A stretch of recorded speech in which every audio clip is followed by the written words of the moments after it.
Alright, if you guys have ever wanted to see your refrigerator light turn off before your very eyes, every single time when we were little kids, you should just do this.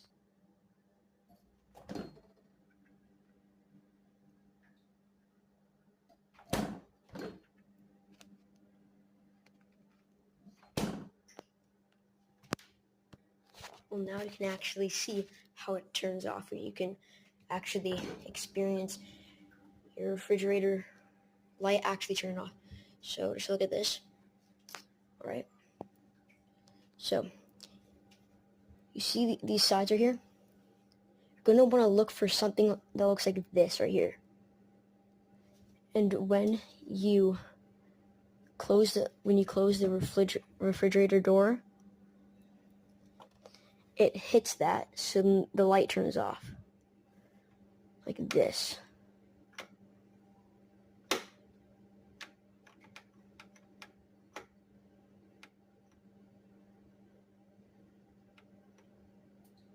Pretty cool. You guys should try it for yourself.